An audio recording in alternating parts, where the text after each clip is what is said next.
सभी को नमस्ते। हमने पीछे बौद्ध दर्शन के ऊपर चर्चा की थी और अब हम उपनिषदों के ऊपर चर्चा करने जा रहे हैं। बौद्ध दर्शन को नास्तिक दर्शन कहा जाता था और अब हम आस्तिक दर्शन के ऊपर विचार कर रहे हैं। लेकिन आस्तिक दर्शन के ऊपर जब हम विचार करने जा रहे हैं तो आस्तिक दर्शन में हमें दो चीज जरूर देखनी है और दो चीज का मैं पहले आप लोगों के सामने विचार करूंगा। एक सद आस्तिक है और एक असद आस्तिक है। एक यथार्थ आस्तिक है और दूसरा अयथार्थ आस्तिक है। देखो, यथार्थ आस्तिक समाज और मानव के लिए बहुत बड़ी उपलब्धि है और असद आस्तिक या अयथार्थ आस्तिक समाज के लिए अभिश्राप है। अयथार्थ आस्तिक ने मानव को और समाज को बहुत क्षति पहुंचाई। उसने ढोंग पाखंड को पैदा करके समाज को लूटा है और लूटने का काम करता है। जो असत आस्तिक है वह कभी इस देवता के चक्कर में पड़ जाएगा, कभी उस देवता के चक्कर, कभी ध्यान देना, वो कभी किसी देवता का भक्त बन जाएगा, कभी किसी देवता का भक्त बन जाएगा। समय आएगा तो भूतों का भी भक्त बन जाएगा, प्रेतों का भी भक्त बन जाएगा। यह सब अयथार्थ आस्तिक है। बिना तर्क के, बिना तर्क के, बिना यथार्थ के, बिना सत्यता के जो आस्तिक चल रहा है वह असत आस्तिक है, अंधा आस्तिक है। वह भगवान के नाम पर लूटने का काम, वह भगवान के नाम पर कलह पैदा करने का नाम, वह भगवान के नाम पर उल्टे सुल्टे काम करने लगता है। वह भगवान के नाम पर उल्टे सुल्टे काम करने लगता है। इसलिए बहुत जरूरी है कि कौन सा आस्तिक पावन आस्तिक है, कौन सा आस्तिक श्रेष्ठ आस्तिक है, किससे जग उन्नति हो सकती है, किससे आत्मिक उन्नति हो सकती है, किससे देश और समाज के मूल्यों की संरक्षण हो सकता है, वह आस्तिक कौन सा है। उस आस्तिक के विषय में भी हम चर्चा करने जा रहे हैं। ये जो असद आस्तिक है ना, यह दिखावपन में ज्यादा जीते हैं।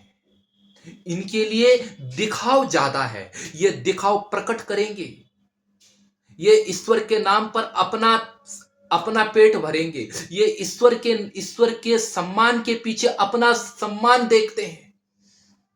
ये वो आस्तिक हैं कि जो जिनकी बुद्धि खुद मरी हुई होती है और लोगों की बुद्धि मारने लगते हैं। खुद बुद्धि मरी हुई, बुद्धि से विहीन व्यक्ति है और लोगों की बुद्धि को मारने का काम करते हैं। नष्टा नष्टा नाशयति, जो नष्ट है वो नष्टों को नाश कर रहे हैं। यही इनका काम है। ये असदवादी आस्तिक जो है इनसे दूर रहेगा। ये लोगों की अशांति का कारण, लोगों की दुख दर्द का कारण पता नहीं क्या बता देते हैं। भगवान का दोष लग गया तुम पे, ऐसा, और क्या है, लूट करके ले जाएंगे।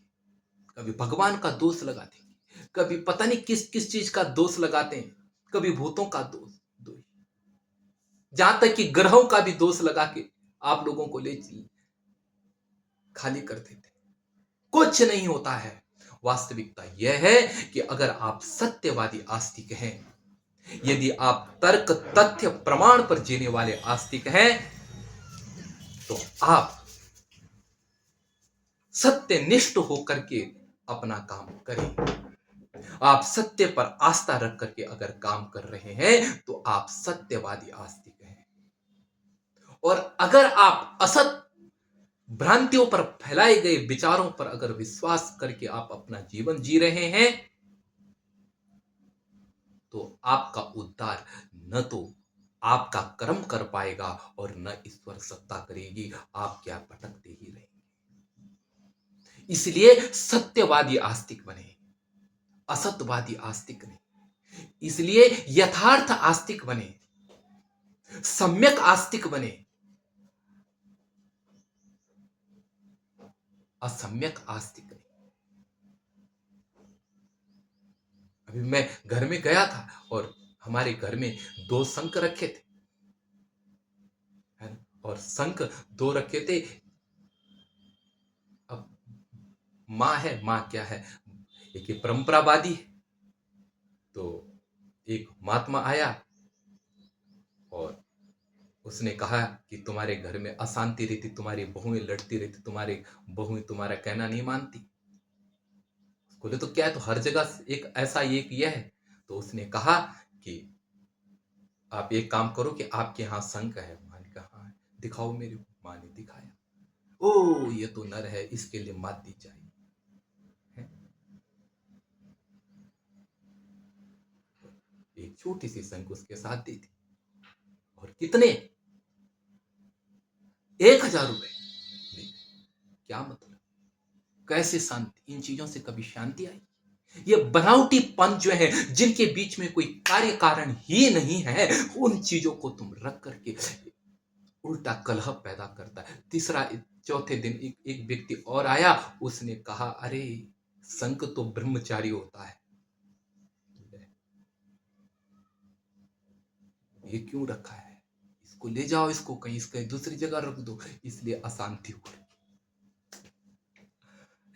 ये बनाए गए जो तर्क हैं, ये जो बनाए गए जंजाल हैं, ये बुद्धि के लिए जहर है। यह बुद्धि को खत्म करने का और समाज को बर्बाद करने का जो यह है, वह ना तो धर्म है और न आस्था है। वह केवल झूठे और अविश्वासी लोगों के द्वारा रचा गया एक षड्यंत्र है, अपने पेट को पालने के लिए। उपनिषद और वेद इन तथ्यों को कभी भी स्वीकारते नहीं। इसलिए सत्यवादी आस्तिक बनो, प्रमाण युक्त आस्तिक बनो। हमारे 6 दर्शन हैं। 6 दर्शन इसीलिए हैं, 6 दर्शनों में 6 प्रकार के दृष्टिकोण जो हैं, या यूं कहें कि 6 दर्शनों का जो एक वैदिक दृष्टिकोण है। ये 6 दर्शन क्या है? 6 प्रकार के एक तरीके से वैदिक धर्म को स्थापित करने का एक तरीका है, या यूं कहें आर्ष परंपरा के अनुसार, या ये कहें कि 6 प्रकार के दृष्टिकोण है। इनके माध्यम से अगर आप सत्य का निर्णय करते हैं तो आपका रास्ता बिल्कुल पावन होगा। आप एक कर्मनिष्ठ व्यक्ति होंगे, आप एक सत्यनिष्ठ व्यक्ति होंगे, आपके व्यवहार में नैतिकता होगी, आपके व्यवहार में व्यवस्था होगी। लेकिन अगर आप भ्रांति में फंस गए, आपने अपने परिवार के अंदर भ्रांति का जहर एक फैला दिया, तो उभरोगे नहीं। कोई चीज है तो उसका कोई कार्य कारण है। अगर कोई चीज है ही, कोई चीज अगर आपके सामने ढका दी जाती है, तो आप ये समझना कि यह हमारी बुद्धि को मारने का एक काम किया जा रहा है। आपको ये बता रहे कि ये ईश्वर की कृपा है इसलिए ऐसा हो रहा है, नहीं। ईश्वर की कृपा भी अगर होगी तो प्रकृति के नियम के विरुद्ध कभी नहीं हो सकती है। देव का विधान यही है, ईश्वर का विधान प्रकृति के नियम है।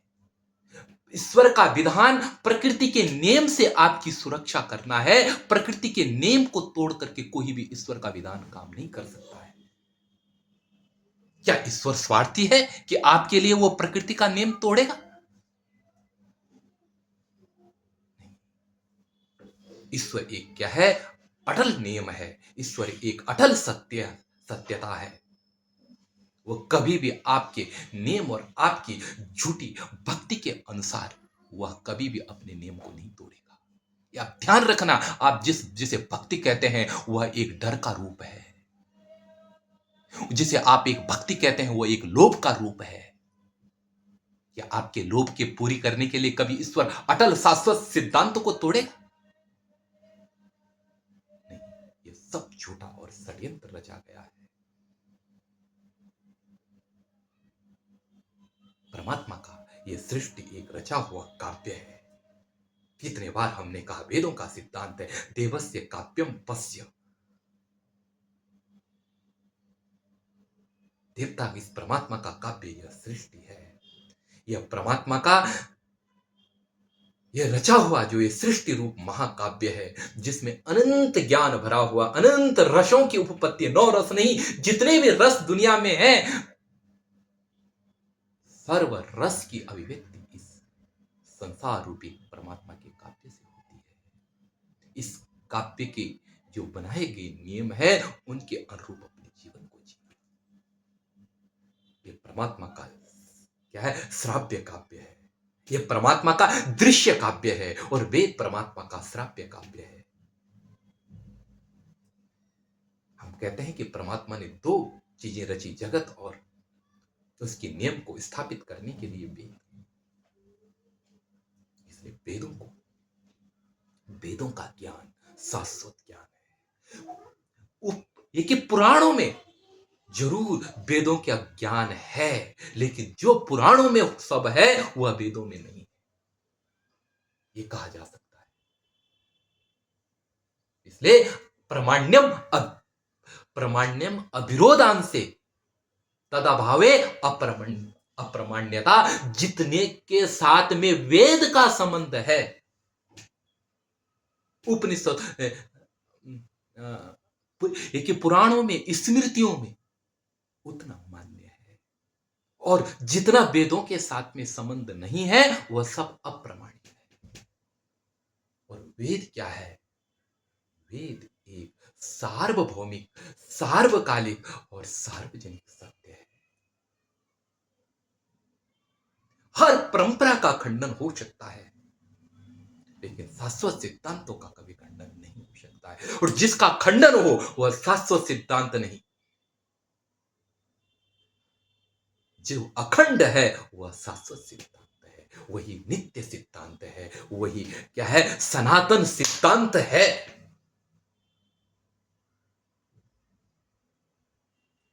दुनिया को वेदों ने ये दिया है। सत्य कथन करना दुनिया को वेदों ने सिखाया है। अहिंसा का पालन करना वेद ने सिखाया है। दुनिया के जो श्रेष्ठतम विद्या है उन सारे विद्याओं का आदि ग्रंथ वेद है। और वेद को उसी रूप में नहीं देखना है जिस रूप में उसमें टीका टिप्पण हो गई है ना। हमारे पास जीवंत ग्रंथ है, निरुक्त जीवंत ग्रंथ है। अष्टाध्यायी जगन माता अष्टाध्यायी ग्रंथ, अद्भुत पाणिनीय का ग्रंथ, अपने में देश काल परिस्थिति सापेक्ष शाश्वत सिद्धांत को प्रस्तुत करने के लिए स्वयं सक्षम है। तर्कशास्त्र अद्भुत तर्कशास्त्र है। मैं तो जब तर्कशास्त्र को, न्याय दर्शन को जब मैंने देखा तो मुझे तो यह लगा यार कि इतनी शाश्वत, इतनी पावन तर्क प्रणाली, चाहे वो बौद्धों का हो, चाहे वो जैनियों का हो, चाहे वो वैदिक हो, जिसका भी हो, लेकिन वह संपूर्ण भारतवर्ष का पावन सिद्धांत है और वेदों से अभिन्न है। जो पावनता है वह वैदिक है, जो अपावनता है वह मानव संरचित है। जो पावनता है वह सनातन है और जो अपावनता है वह मानवीय स्वार्थ कृत है। जो नित्यता है वह मानव, वह ईश्वरीय है, वह वैदिक है, वह शाश्वत है। और जो अनित्यता है वह मानव सृष्टि संरक्षित है। अकालिको अयम नियम, ये अकालिक नियम है, शाश्वत नियम है, कभी भंग न होने वाले नियम है। इनके अनुसार जीवन जीवन। क्यों क्यों वहां, क्यों किसी को, अच्छा ये बताओ, क्या ये जितने उपाय हैं, इन उपायों से जो ये बनाए गए उपाय हैं, क्या वह उपाय सार्वभौमिक हैं? और यदि क्या है कि किसी ढोंग पाखंड में किसी को कुछ लाभ हो रहा है तो उस ढोंग पाखंड का लाभ नहीं, आप यह मत समझ, वो उस ढोंग पाखंड में भी कोई शाश्वत विधि छिपी हुई है जिसे वह ढोंग पाखंड करने वाला ढोंगी देख नहीं रहा है। क्योंकि प्रकृति का हर काम नियमबद्ध है। मुझे एक व्यक्ति की याद थी, वह व्यक्ति थोड़ा सा दिमाग से पागल था, लेकिन एक ब्राह्मण वेश और पंडित वेश बनाकर गंगा जी में उठ करके लट्ठी मारता था। मैंने कहा क्या करता है? अब बचपन था कि तो हमने बनारस में तो बोला कि इससे क्या है, बहुत सारे देखिए तनाव, टेंशन और रोग खत्म होते हैं। ये क्या है, मैं इस विधि को बता रहा हूँ, करूँ तो हम, मैंने भी क्या है उसके साथ में गया और उसने वो डंडा, इतना मोटा डंडा पकड़ाया, बोला तुम्हें 300 डंडे मारने, और 300 डंडे में बोला ओम नमः शिवाय। प्यास लग रही थी बहुत ज्यादा, कुछ समझ नहीं आ रहा शरीर को क्या हो रहा है, सुस्ती जा रही थी। उसने डंडा दिया मेरे हाथ में, 300 डंडे मारे मैंने, 300 डंडे में पूरी पसीना निकल गई। बैठा दिया, बोला अब ध्यान कर। ध्यान इतना प्यारा लगा। जब बनारस की उन जो सीढ़ी थी उनके ऊपर ऊपर ऊपर चढ़ने लगा तो हल्का शरीर था और गंगा जी की ठंडी हवा, शांत मन था। एक बेचैन मन, ऐसा लग रहा था कि निरोग होकर के जा रहा था मैं खुद। क्योंकि कारण यह था कि मेरे अंदर शुगर था, और वह शुगर क्या है, उस शुगर को तो परिश्रम करने से शुगर की कणिकाएं टूटती है, और कणिकाएं टूट करके शक्ति का संचार होता है। शुगर की कणिकाएं टूट करके शक्ति में परिणित होती है, और क्या है, व्यक्ति शुगर से रहित होता है। लेकिन भाव किस में जगा? वैज्ञानिकता का ध्यान नहीं, ध्यान उस बाबा पर गया कि इस बाबा ने जो मेरे को विधि बताई, ये विधि क्या है, सर्व सत्य है। ये बाबा का बताया गया, जो टोना टटकोना नाम दे करके बाबा ने, उस बाबा के प्रति श्रद्धा गई। लेकिन उसके पीछे जो परिश्रम का सिद्धांत, शुगर को खत्म करने का सिद्धांत है, वह उसका उन मंत्रों से कोई संबंध नहीं है। ध्यान देना, उसको कोई व्यक्ति किसी रूप में भी करेगा तब भी ठीक होगा।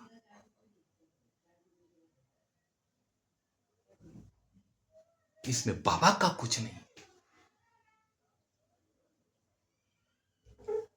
ये है वास्तविक। कहीं भी अगर कोई चीज दिखाई दे रही है आपको, तो उसके अंदर कोई शाश्वत सिद्धांत, कोई शाश्वत वैदिक सिद्धांत या शाश्वत प्रकृति का कोई सिद्धांत काम कर रहा है।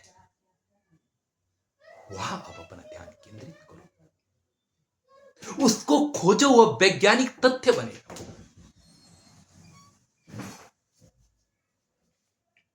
एक छोटी सी बात बताता हूं। एक व्यक्ति के पास में एक एक पंडित जी है, वो सुबह सुबह चरणामृत में तुलसी डालते हैं, और उसके घर वाले जो भी आते हैं वह उनको उस तुलसी का पानी, उस तुलसी का चरणामृत, तुलसी के साथ मिलाया गया पानी, और उसको पिलाता है।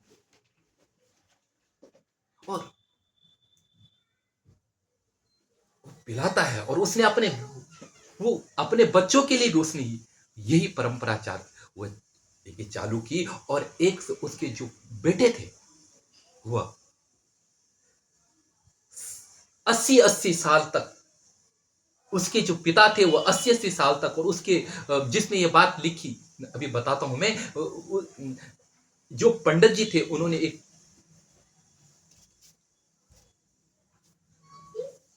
एक पंडित जी थे कि जिन्होंने जो चरणामृत बनाते थे, और चरणामृत अपने बेटों को देते थे। और जब वह अंतिम समय में थे, तो उन्होंने क्या ये कहा कि बेटा, ये जो चरणामृत है, यह चरणामृत भगवान विष्णु का है, और इसको तुम रोज पीना। और तुम भी क्या है, जैसे मैं आज क्या है कि 80 साल का होकर के खत्म हो रहा हूं, तुम भी 80-80, 90-90 साल तक जियोगे। क्योंकि इस मंत्र का मतलब ये है, मैं तुम्हें इस तुलसी जल को पान करते समय जो मंत्र है, उसका मंत्र का वो मंत्र बहुत प्रभावी है। उसका अर्थ है अकाल मृत्यु हरणम, सर्व व्याधि विनाशनम, विष्णु पादकम पीत्वा पुनर्जन्म न। उसने अपने बच्चों को ये मंत्र दिया, और ऐसे ऐसे, और उसके जो कुल में थे, वह सब क्या है, 80 को पार करके खत्म हुए। मंत्र उनको लगा मंत्र बड़ा कामयाबी है। लेकिन बाद में उसका एक शिक्षित उस कुल में आगे उत्पन्न हुआ, और उसने विचार किया कि देखो, जो चरणामृत है उसमें दही आदि चीजें पड़ती है, वो तो सब खाते हैं,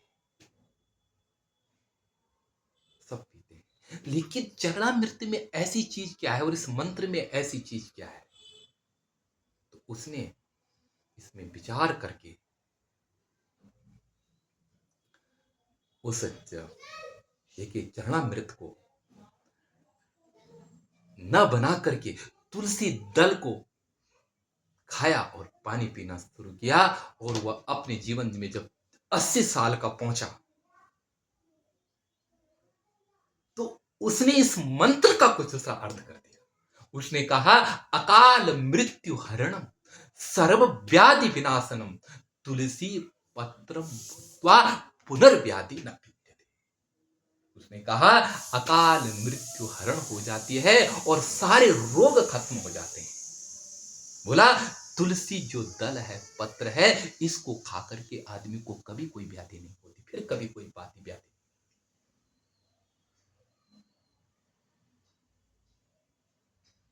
ये वैज्ञानिक बात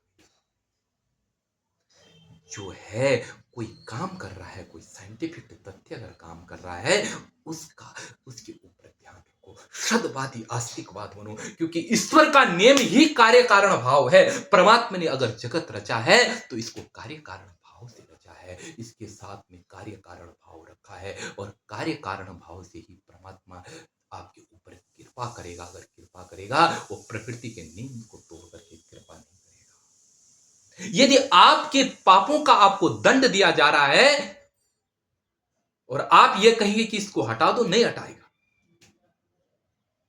क्योंकि वह विधान है, वो भोगना पड़ेगा, उससे आप छूट नहीं सकते। वह सत्य विधान है, अटल विधान है।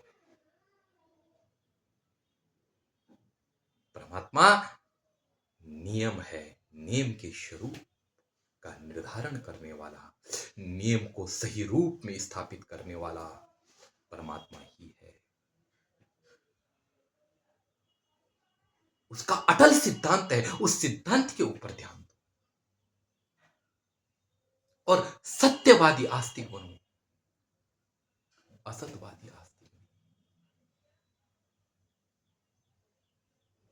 जो सत्यनिष्ठ आस्तिक होगा, वह कभी भी व्यर्थ के बकवाद नहीं करेगा, वह आपको भ्रमित नहीं करेगा। और शास्त्रों में भी मैं यही कहता हूं कि कुछ सतवादी, कुछ सत शास्त्र हैं, और कुछ असत शास्त्र हैं। जो मानव की बुद्धि को मारने का काम करेगा, वह शास्त्र कभी पढ़ना ही नहीं है, असतवादी शास्त्र है। जो तर्क तथ्य प्रमाण का अपलाप करता हो, जो सार्वकालिक सार्वभौमिक और सार्वजनिक सत्य का अपलाप करता हो, वह शास्त्र ही असत शास्त्र है। जो शास्त्र बिना कार्य कारण की बात करता हो, जो शास्त्र जिनमें कोई संभावना ही नहीं है, ऐसी बात असंभावना की जो बात करता हो, क्योंकि जो संभव होता है उसी के लिए ही लोग परिश्रम करते हैं। और नियम है, असंभव के लिए कभी नियम कोई, यह संभव है कि मां के पेट से बच्चा होता है, लेकिन यह असंभव है कि लकड़ी को फाड़ करके कोई बच्चा पैदा हो जाए, लकड़ी के पेड़ से कोई बच्चा पैदा हो जाए। यह असंभव है कि मानव का पुत्र मानव से पैदा होता है।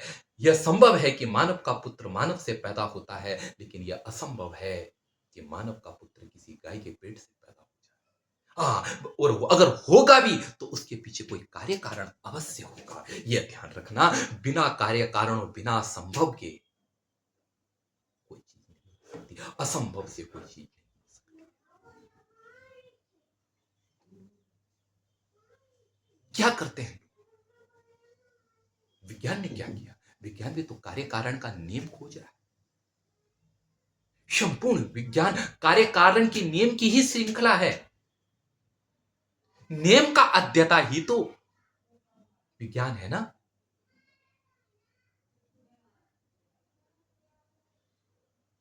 कुछ शाश्वत नियम है, कुछ विधियां हैं। विधि का सृजन, विधि का दृष्टा ही तो विज्ञान है। ये चीजें ऐसे मिलाओगे तो चीजें बनी। ये विधि आपको ज्ञान हुई, आपने उस चीज को किया। और उसके बीच विधियों में क्या है? कार्य कारण है, क्योंकि बिना कारण के कोई घटना नहीं होती है।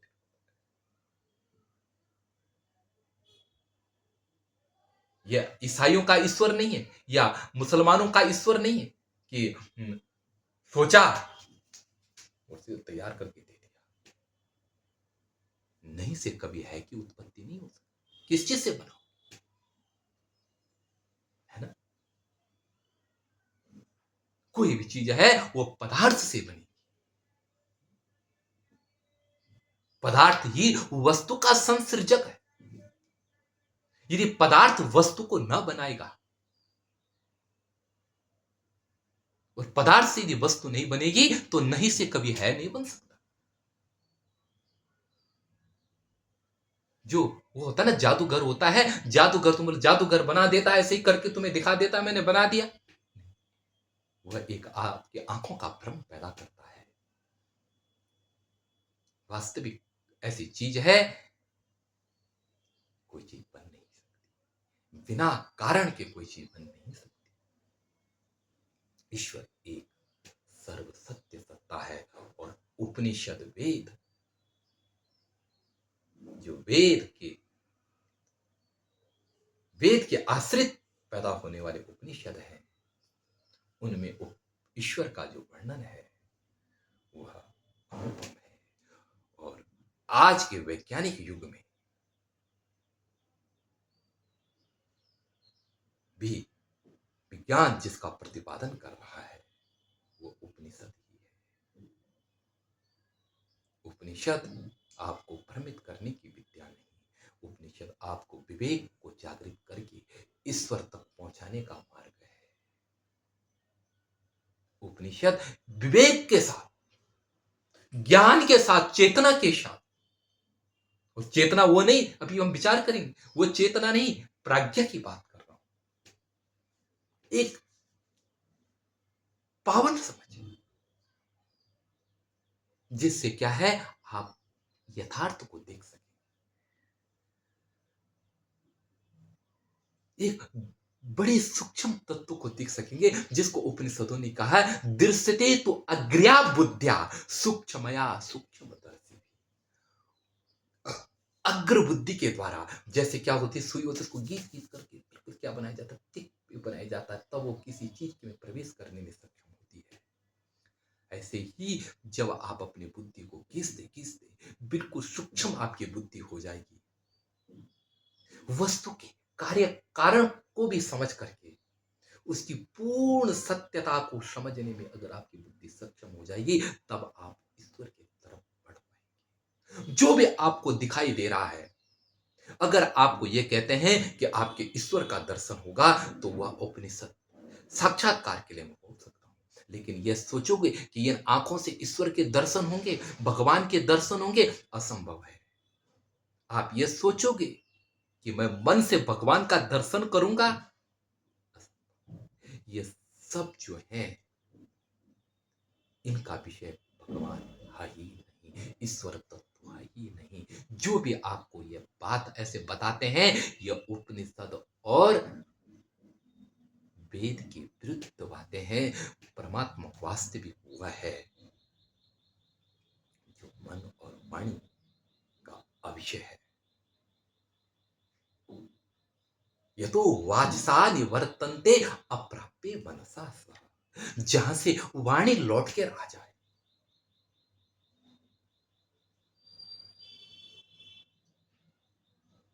जहां मन और वाणी प्रवेश कर ही नहीं सकती है, बस आप इनसे खाली होकर, जैसे क्या है, आप इनसे खाली होते हैं, तीक्ष्ण बुद्धि से आप उसका अस्तित्व का पता कर सकते हैं, लेकिन उसमें प्रविष्ट होने के लिए आपकी तीक्ष्ण बुद्धि भी काम नहीं कर। अनुभव के लिए तो है, लेकिन प्रवेश करने के लिए इन सबको छोड़ना पड़ता है।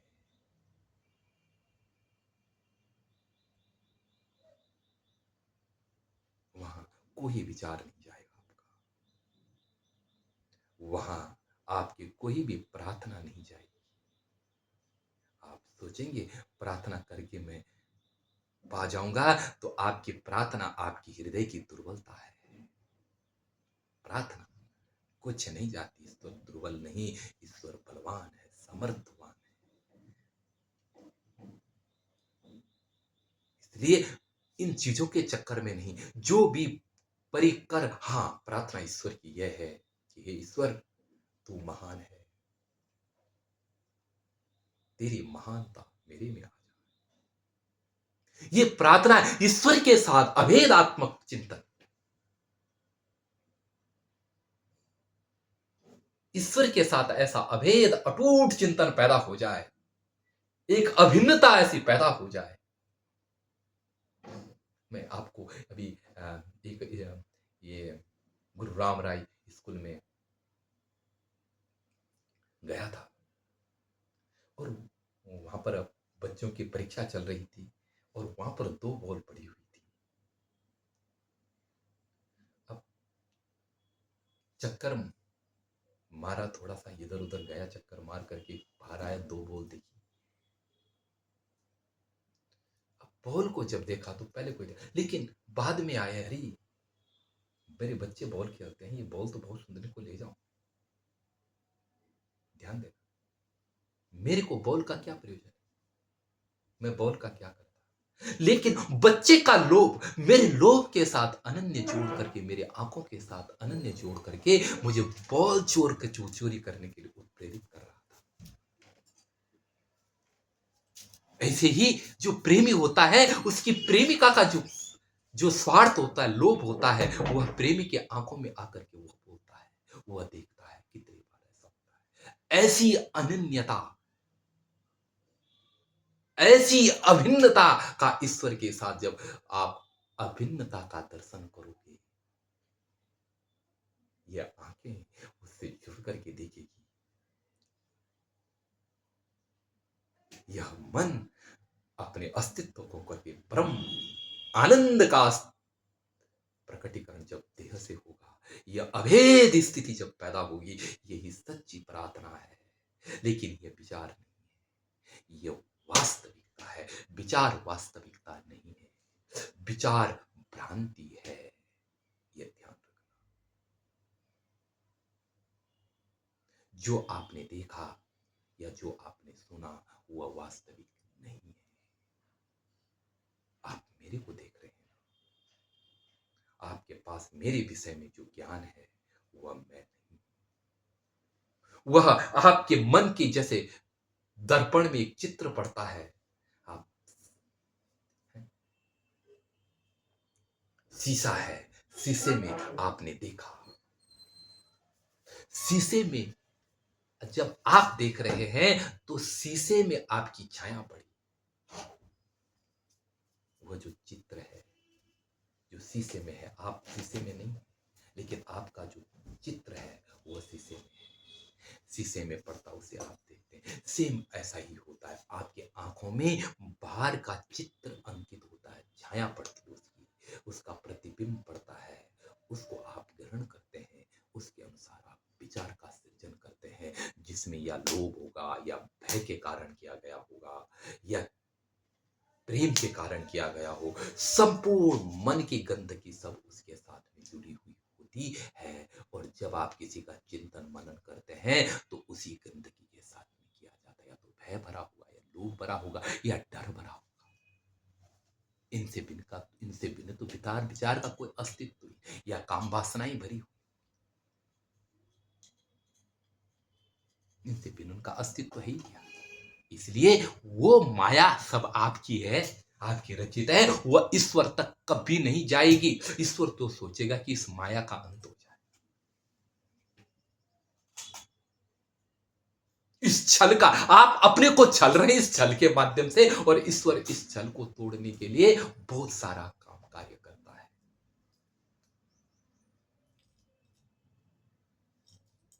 ये छल है।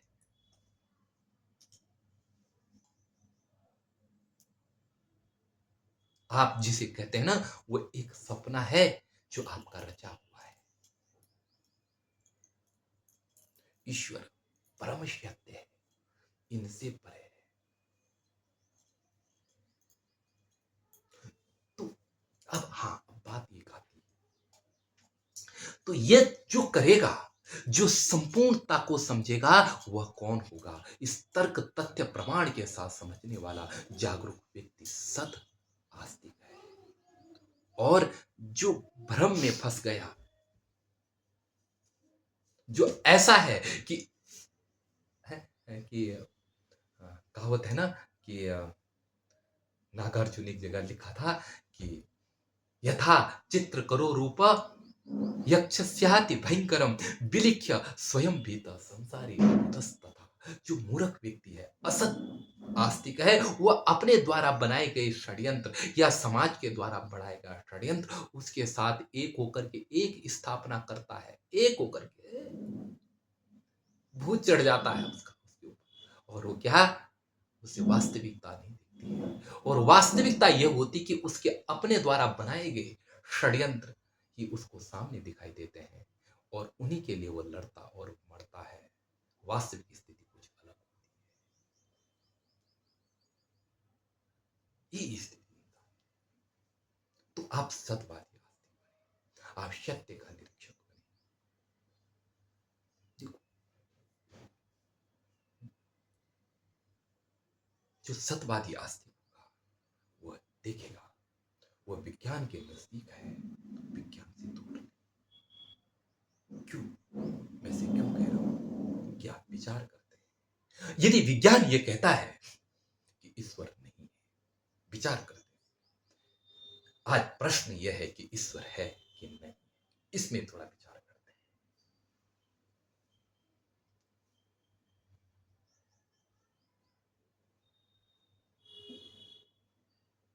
ईश्वर है कि नहीं है, इस विषय में विचार करते हैं। देखो, अब हम विचार करते हैं दो चीजें। विज्ञान यह देखता है कि पदार्थ कैसे बना है।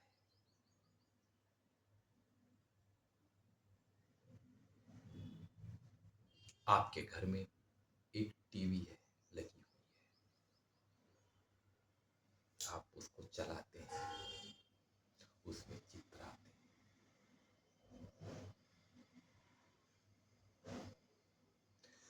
तो अब आप टीवी को देख रहे हैं, टीवी में चित्र आ रहे हैं, आप उसका दर्शन कर रहे हैं। देखिए, अब प्रश्न यह बनेगा कि ये जो टीवी है, ये टीवी कैसे बना, है ना? तो उसके पेज पुर्जों की कल्पना करनी पड़ी। फिर बोलेंगे उसके पेज पुर्जे इस इन चीजों से, इन धातुओं से बने। ये कांच आया, ये कांच इन चीजों से बना। उसकी बहुत सारी श्रृंखला आप देखेंगे तो हो सकता है कि धातुओं के जहां से निकले हैं धातु, जहां से वो धातु ली गई हो, लोहा हो या जो भी धातुएं उसमें लगी है अंदर पेज पुर्जे उसके, हम जाएं उसकी वहां तक कल्पना करें, या उसके कांच या उसका रबड़, उसकी कल्पना करें, दूर तक जाएंगे तो जहां से वो पैदा होता है वहां तक जाएंगे, जिससे वह पैदा हुआ वो उसमें पेच पुर्जे लगे, हम उसके कार्य कारण को खोजते खोजते खोजते खोजते आगे की तरफ बढ़ेंगे। ये कैसे बना, किन चीजों से बना, इस चीज को देखते। लेकिन मैटर है, मैटर था, लेकिन मैटर को जोड़ने वाला भी तो कोई चाहिए। टीवी को आकार देने वाला कौन था? तो हम एक मैटर की दृष्टि में कार्य कारण को खोजना है, और एक वह है कि जिसने इस उनके कार्य कारण को मस्तिष्क में रख करके उस मैटर को टीवी का रूप दिया है। उसको भूल जाते हैं ना, वो भी करता है ना।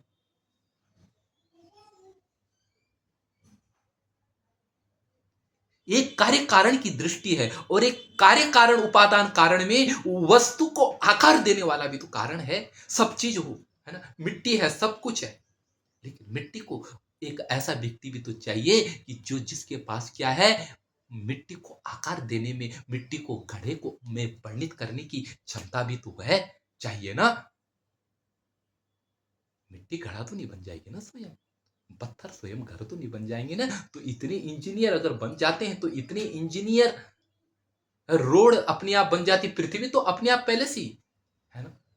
लेकिन रोड बनाने के लिए तो किसी की जरूरत पड़ती है ना, किसी नक्शा की जरूरत पड़ती है, नक्शा बनाने वाला को।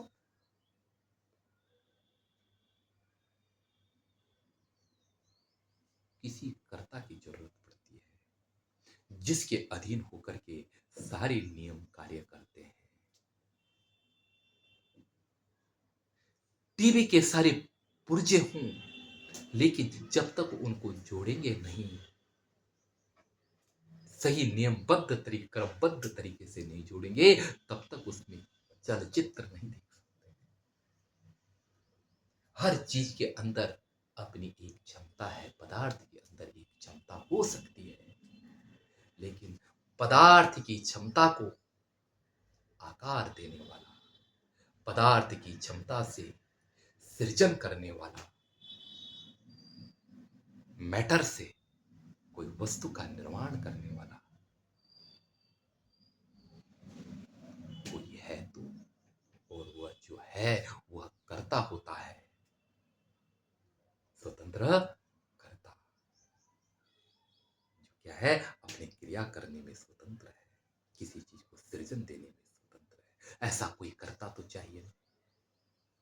तो ये जो विश्व है, ये जो चांद सितारे हैं, इनकी व्यवस्था क्या, ये क्या स्वयं बन गए? इनकी एक कारण दृष्टि हो सकती है। हम मानते हैं कि पृथ्वी सूर्य से एक टूट करके आई हो, लेकिन पृथ्वी में जो व्यवस्था संपादित हो गई, या पृथ्वी के जो नियम है, समय पर जो कार्यरत, जो सब, हर वस्तु नियमबद्ध है, हर वस्तु नियम से चल रही है, और वह नियम अपना अतिक्रमण नहीं करता है। ये सब ऐसे ही होगा, ये प्रकृति ऐसे ही कार्य करने लगी। इस प्रकृति में यह विचित्रता है, यह वैचित्र्य है, यह विभिन्न कार्य हैं। इसको भी तो कोई, इसके ऊपर भी तो किसी की नजर होगी ना। पृथ्वी अपने समय के अनुसार सूर्य का चक्कर लगा रही है,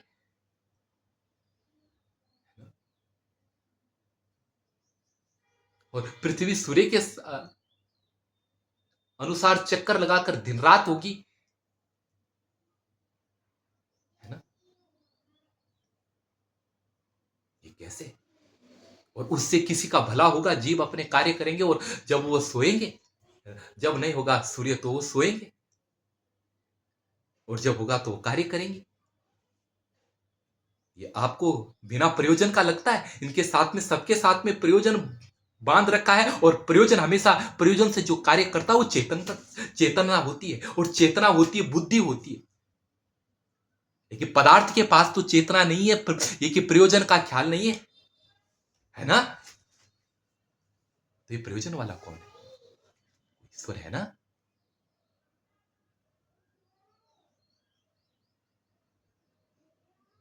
ये आपके पास शरीर है, ये मेरे पास शरीर है, ये मस्तिष्क है, लेकिन इसको देखो, आप यहां पर हाथ दबा के देखो, ये कवच पे लगा रखा है बाहर, हड्डी का कवच है, और इसके अंदर क्या है? वो नाजुक अंग है, अगर टक्कर लग जाएगी मर जाओ। ये किसने लगाया है बाहर से?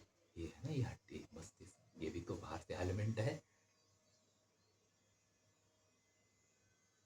ये किसने बनाया बाहर से कवच? इसके अंदर ऐसा है कि अगर मक्खी भी अगर थोड़ा सा टक्कर मार दे तो आदमी मर जाएगा, लेकिन ये बाहर से सुरक्षा कवच है। ये सब चेतनता के कार्य नहीं है तो क्या, ये सब बिना प्रयोजन के हो गए?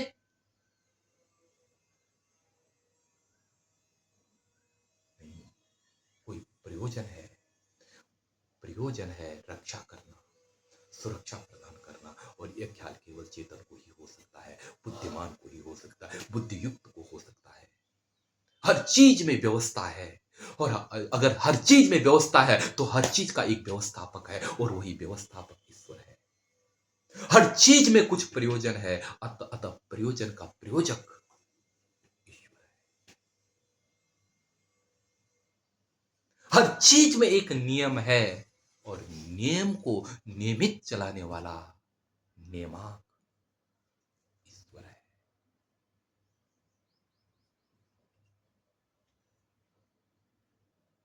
विकास भी हुआ, मानते हैं, चलो हम एक मान लेते हैं, ये विकास की परंपरा है, लेकिन विकास की परंपरा भी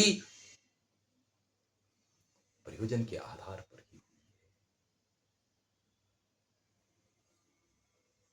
और अगर विकासवाद को भी मानते हैं, डार्विन की विकास की बात अगर हम चलते हैं, तो भी बिना चेतन का विकास नहीं हो सकता।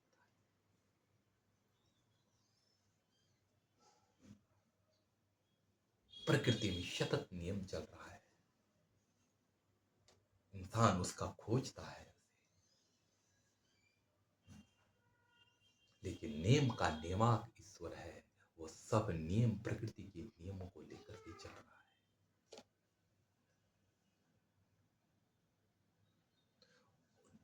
हाँ, अब यहां पर थोड़ा सा एक बात और आ जाती है। यहां पर ईसाई मत और मुस्लिम मत, दो मत यह समझते हैं कि ईश्वर जगत का करता है, और जगत को रच करके कहीं सात आकाश ऊपर बसता है। उनके मत में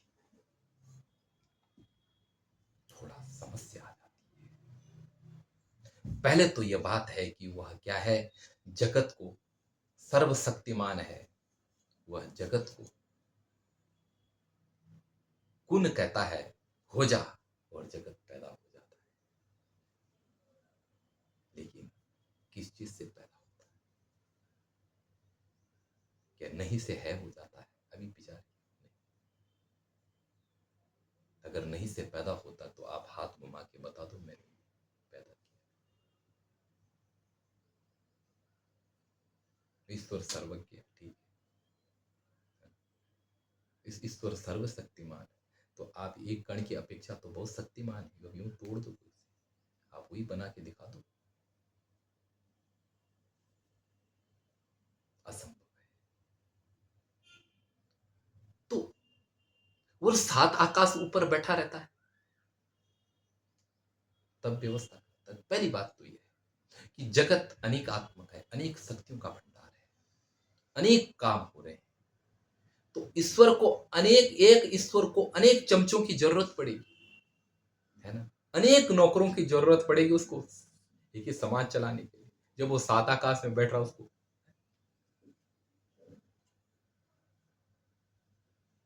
या फिर अगर ये बोलते कि सूर्य के जैसे एक जगह से चमक करके पूरा विश्व का वो कर रहा है, तो भी असंभव है, क्योंकि प्रकाश पर वह सामर्थ्य नहीं होती है कि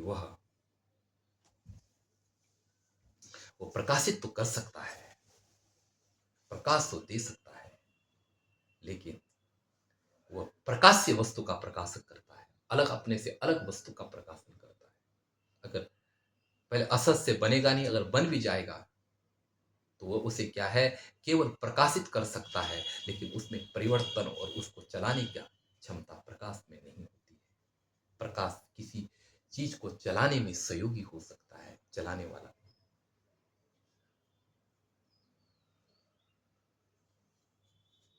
अच्छा, तो अब क्या है, तो देखो हमारा जो सनातन मत है वह मानता है कि ईश्वर प्रकृति के साथ व्याप्त है, हर कण कण में व्याप्त है, यही शास्त्रों सिद्धांत है। और इसीलिए हर पदार्थ एक चेतनता का उद्वाहक बन जाता है, हर पदार्थ में व्यवस्था से भरपूर है, हर पदार्थ को चलाने की क्षमता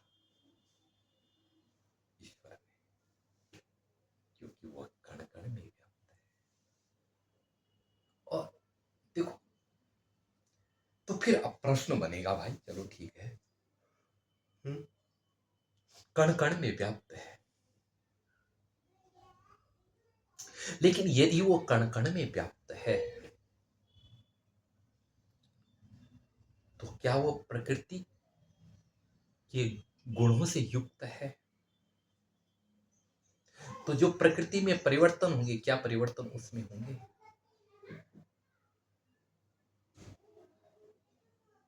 बोला नहीं हो सकता। क्यों नहीं हो सकते हैं? क्योंकि वह निर्गुण है, वो क्या है, निराकार है, उसका कोई आकार ही नहीं है, लेकिन प्रत्येक कण के साथ में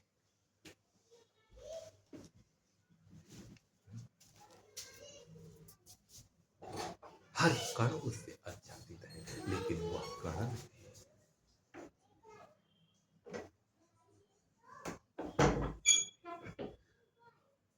तो इसीलिए वो प्रकृति के कण के जो गुण धर्म है उससे दूर है, लेकिन कण भी उसी से ही शक्ति पा रहा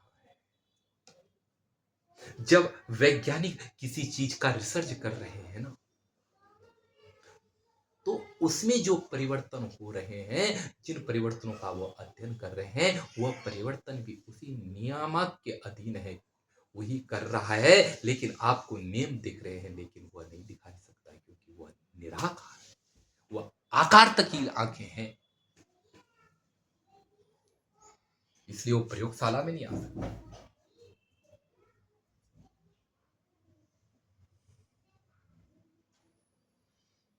मुह्यंति यत् सूरय है, उसमें बड़े बड़े बुद्धिमान भी क्या हो जाते हैं, मोहित हो जाते। यस्यांतम न विदु शुरा सुरगणा देवाय तस्मै, जिसका अंत सुर अशुर, यस्यांतम न विदु, यस्यांतम न विदु सुरगणा, जिस सुर असुर बुद्धिमान कोई भी इसके अंत को, कोई पहुंचने में सक्षम नहीं है, वो व्याप्त है। और इसीलिए हर पदार्थ अपने में कार्यशील है और अपने में समर्थ है,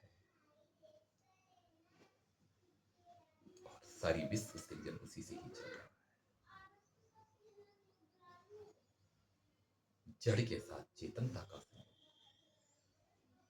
जड़ दास बन करके चेतन के अधीन होकर के कार्य को सृजित कर रहा है। चेतन की मूर्छा में नहीं, अचेतन की मूर्छा में, अचेतन की जड़ता में, जड़ की जड़ता में परम चेतन का स्फुरण हो रहा है, स्फुरण हो रहा है। इसलिए वह सारे पदार्थों का सृजक है।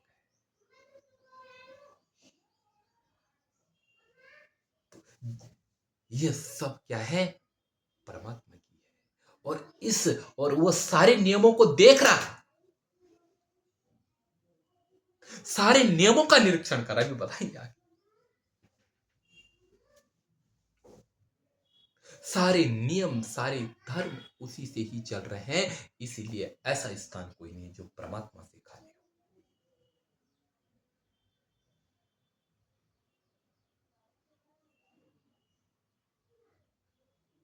ऐसी जगह है ही नहीं जो परमात्मा से खाली हो। बस यह है कि कोई उसे देख पाता है, कोई उसे समझ पाता है, वरना बहुत चर्चा करके ही रह जाते हैं, बहुत भ्रमित होकर के ही जीवन नष्ट कर देते हैं। और इसके साथ में विज्ञान का कोई विरोध नहीं। विरोध इसलिए नहीं है कि विज्ञान का अंतिम आदर्श भी यही होने वाला है।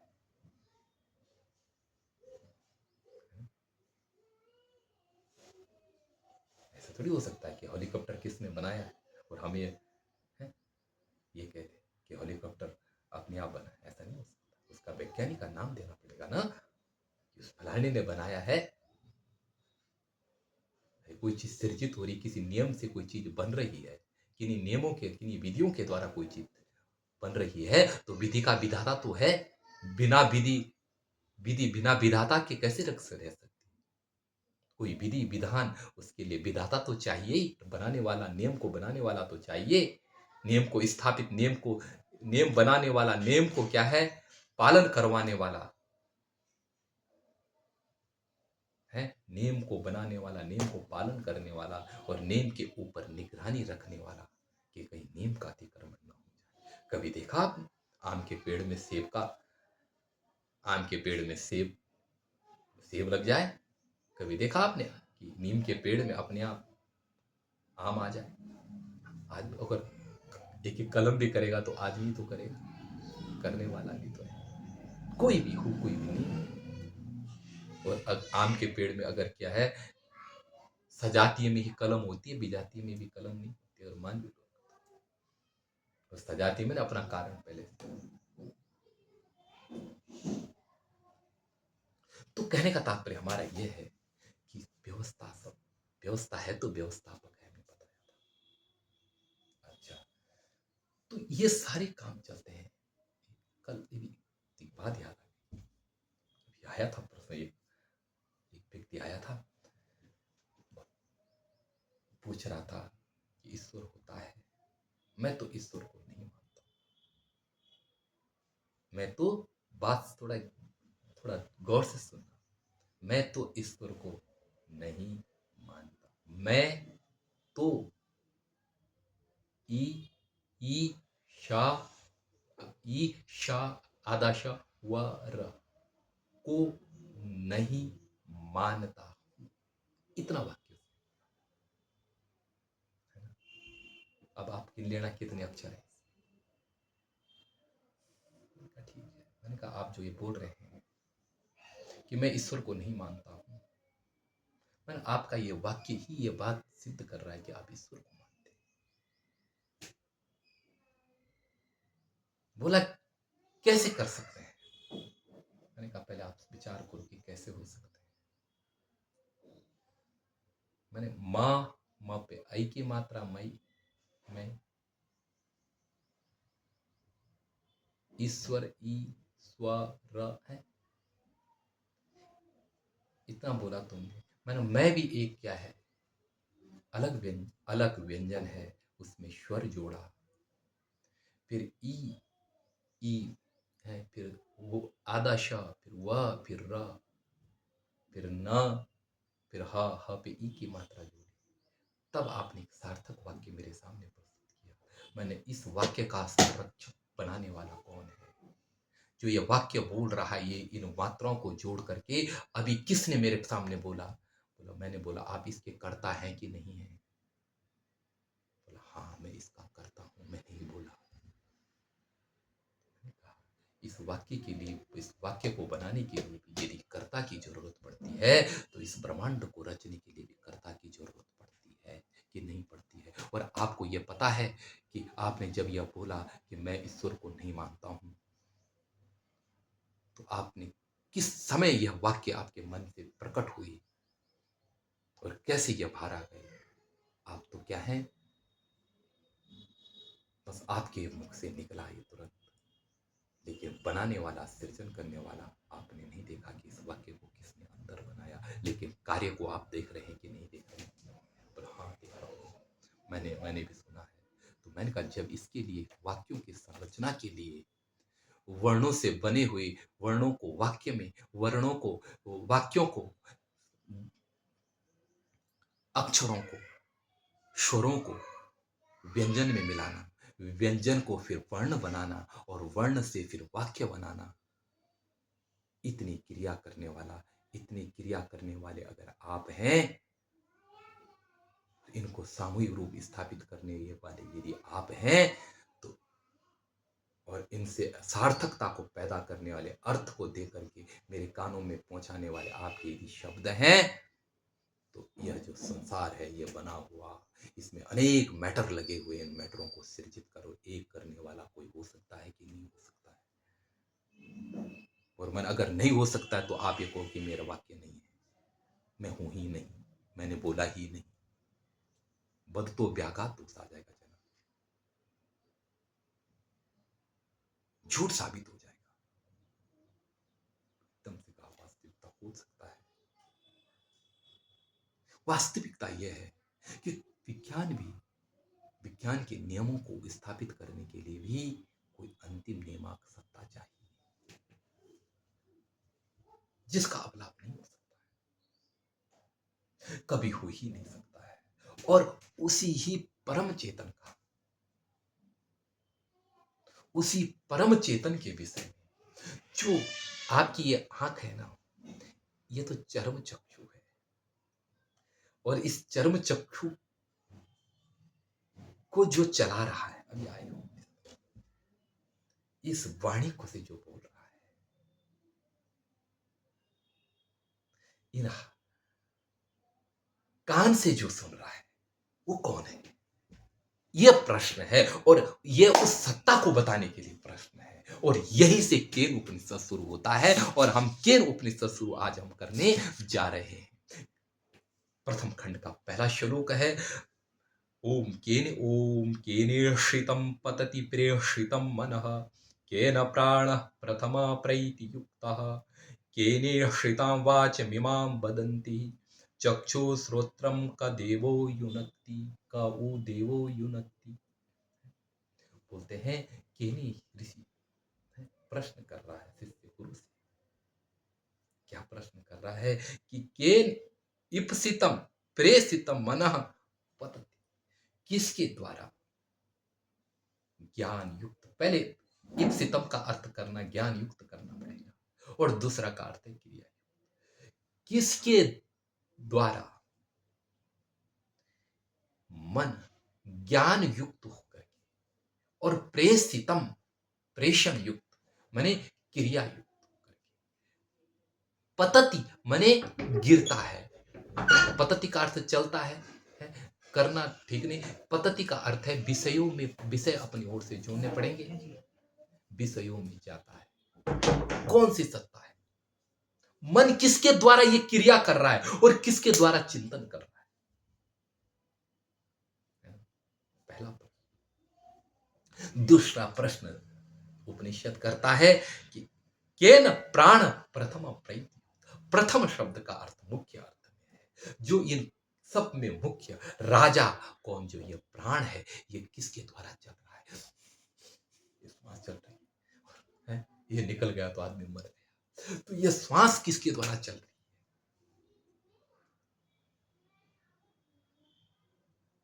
किसी ने श्वास को आज तक रोक नहीं सका। बड़े बड़े डॉक्टर वैज्ञानिक आज भी लगे हुए हैं, लेकिन आज भी तक प्राण को किसने कंट्रोल नहीं कर सका। जिस दिन मरना है उस दिन वो निकल पड़ा।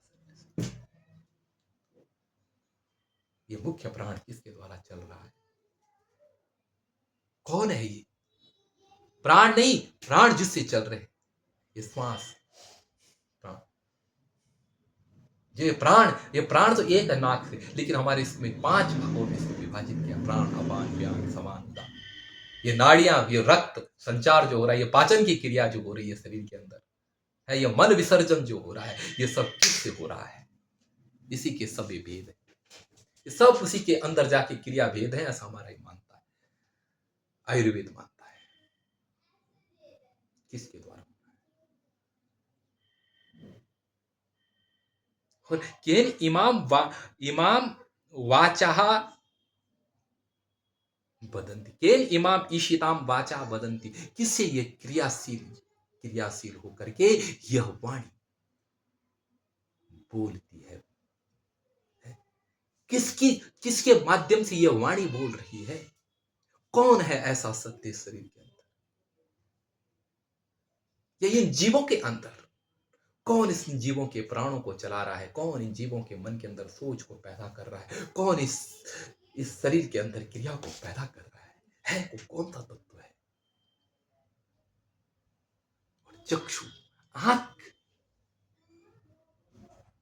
और श्रोत्र का कान को का वो देवा युनक्ति, कौन देवता इनको प्रेरित कर रहा है?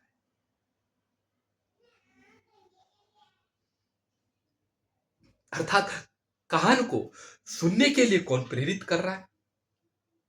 कौन वो दिव्य है? कौन वो दिव्य आत्मा है?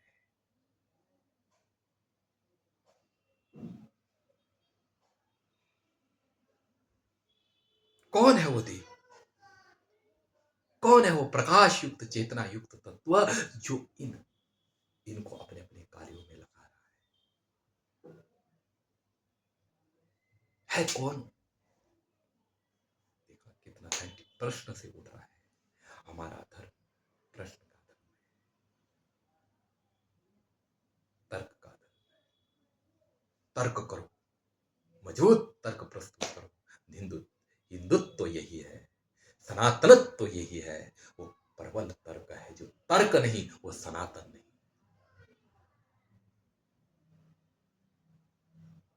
जो तर्क के माध्यम से, जब तर्क करते करते एक समय तर्क की ऐसी स्थिति आती कि वो अतर्क में बदल जाती है, तब पता चलता है कि वहां तर्क का उल्लंघन हो गया, लेकिन तर्क करनी पड़ी। जो करते करते करते करते करते करते संपूर्ण सीमा का उल्लंघन हो जाएगा। जितने पाखंड की बनाई गई सीमा है सबका उल्लंघन होगा, सबको तोड़ा जाएगा और टूट रही है, और टूटना भी चाहिए, क्योंकि तभी सत्य सामने आएगा। प्रश्न से उठ रहा है। इसीलिए जब